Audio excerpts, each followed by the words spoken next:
neste outro tópico aqui, nós temos agora preços relativos e a distribuição de renda. Vamos ver agora o que a gente pode acrescentar na nossa análise para entender um pouco mais na prática o que essa mudança de preços relativos modifica na distribuição de renda em uma economia.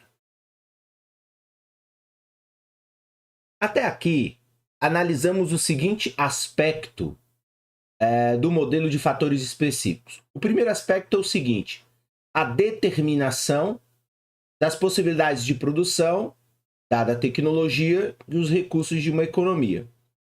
E o segundo aspecto, a determinação dos preços relativos, produção e alocação de recursos numa economia de mercado. Que agora, nesse tópico, nós vamos associar aí a questão dos preços relativos com a mudança na distribuição de renda de uma sociedade, de um país. Antes de nos voltarmos para os efeitos do comércio internacional, devemos considerar o efeito, portanto, das alterações dos preços relativos na distribuição de renda. Então, nós vamos apenas ver agora os efeitos que a mudança de preço relativo faz na distribuição de renda. Porque depois, quando a gente adiciona as questões ligadas ao comércio internacional, a coisa fica, digamos assim, mais tensa, né? Enfim, vamos lá. Olhe novamente a figura 4.7, que mostra o efeito de um aumento no preço do tecido. Então, voltando aqui, daqui a pouco a gente vai... voltando aqui, a figura 4.7. Então, aqui, ó. Então, note novamente o efeito que existe sobre o aumento do preço do tecido. Então, se lembre que você tem aqui, ó, o P1 de tecido vezes a produtividade marginal do trabalho em tecido, e aí você teve um aumento no preço do tecido de 7%. Veja como, portanto, você sai do ponto 1 para o ponto 2, porque essa curva em que você tem lá a relação preço-produtividade, ela se desloca para cima e, portanto, você tem, ó lá, quantidade de mão de obra desviada da produção de alimentos para a produção de tecidos.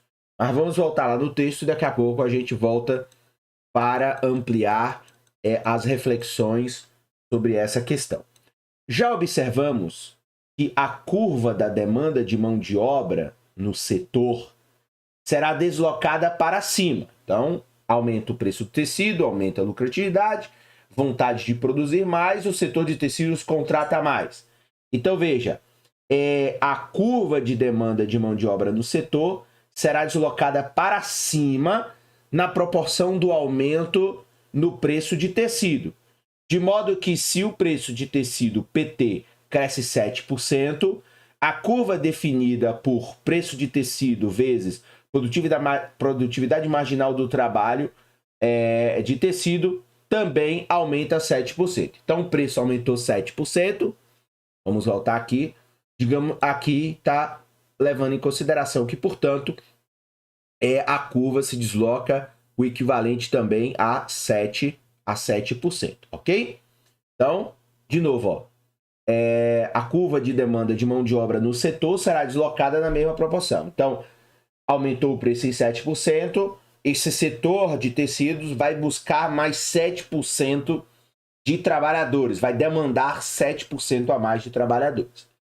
Vimos também que, a não ser que o preço dos alimentos também se eleve em pelo menos 7%, veja, W aumentará menos do que o preço de tecido.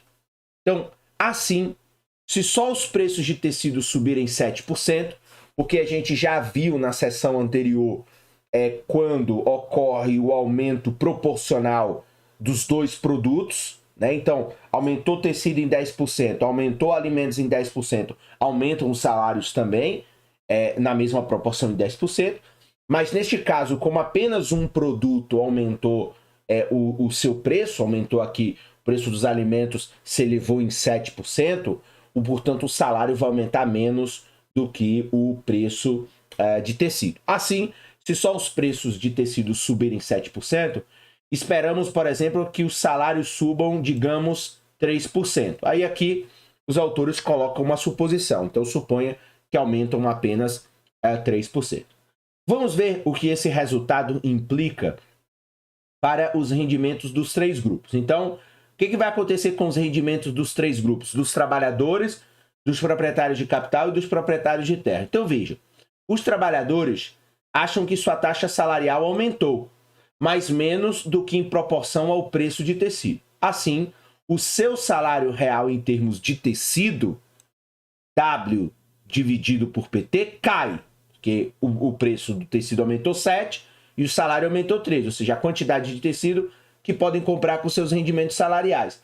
Enquanto o seu salário real em termos de alimento aumentou.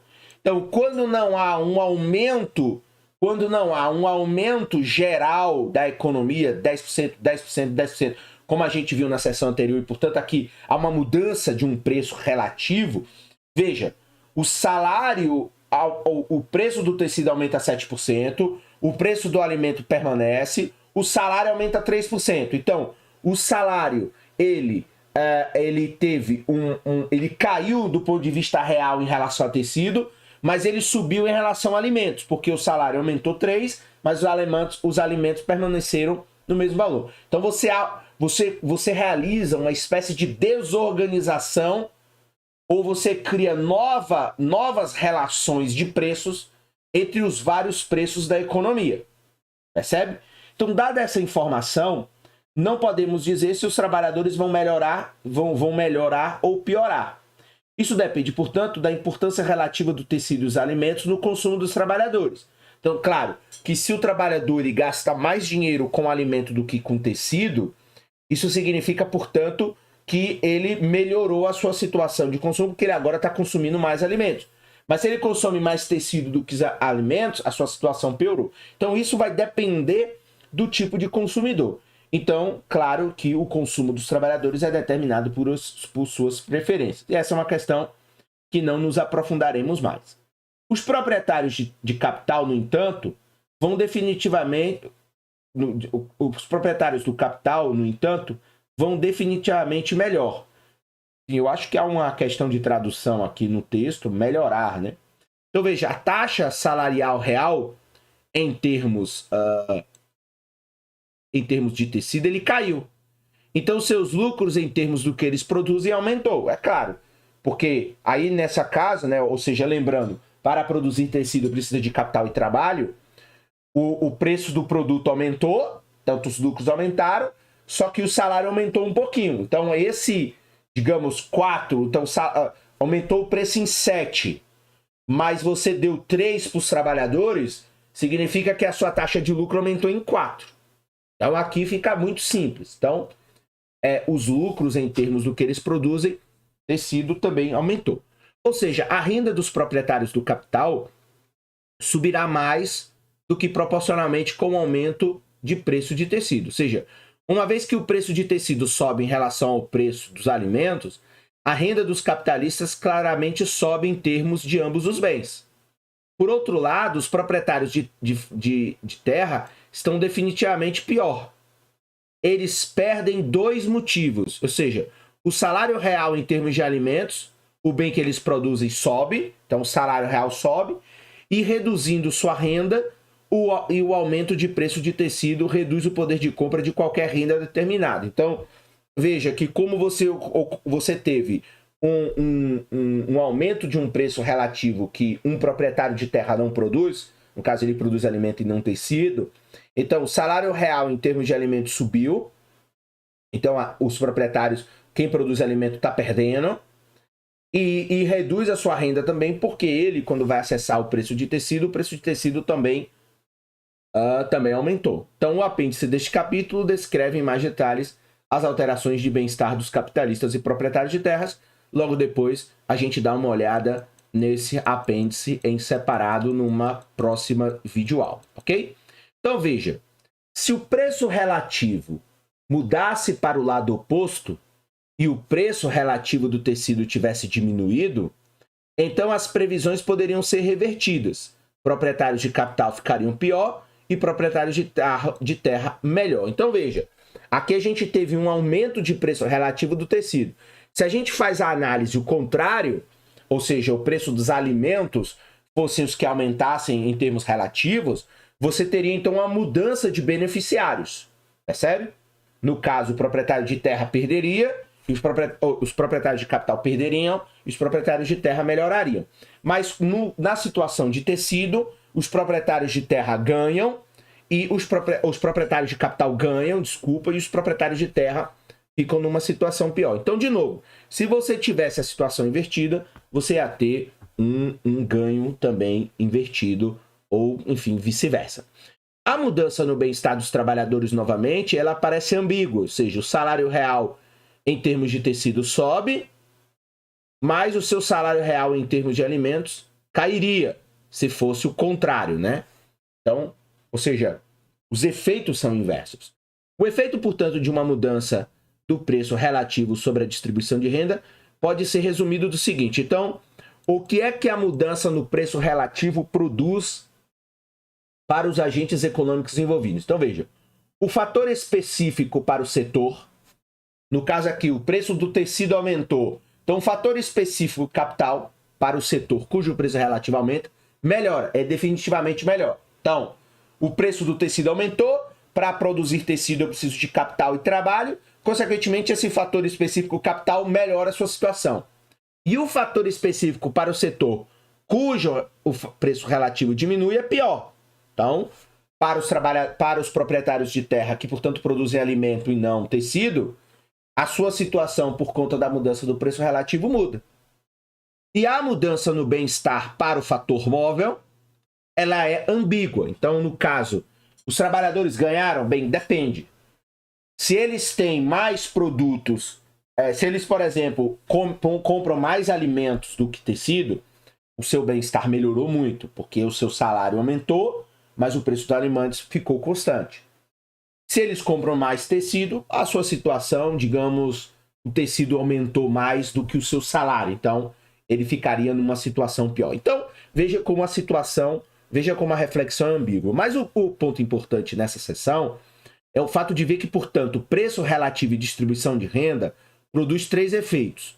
2 efeitos relativos aos fatores específicos, no caso aqui capital e terra, então os dois vão ter efeitos diferentes.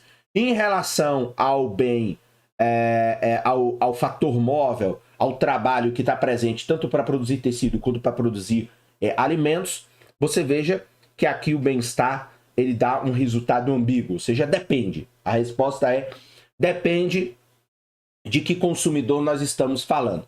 Isso acontece, por exemplo, quando a gente tem os processos inflacionários, né? Ou seja, por exemplo, quando você tem uma inflação de alimentos, trabalhadores mais pobres se prejudicam muito mais do que trabalhadores mais ricos. Agora, se o preço do restaurante, os preços dos serviços mais sofisticados ficam, digamos, mais caros, o plano de saúde, os trabalhadores mais ricos ou as pessoas com renda maior são aquelas que vão sofrer mais do que o pobre que não consome esses produtos. Então, veja como isso é uma questão bem complexa. Mas o fato é lembrar desses 3 movimentos. Então, o fator específico do bem que tem um preço relativo melhora, o fator específico do bem que não faz parte da produção do bem que teve o preço relativo modificado não melhora, e o fator de produção trabalho, que é o fator móvel, que depende tanto na produção de tecido como de alimentos, é ambígua, depende aí, portanto, da cesta de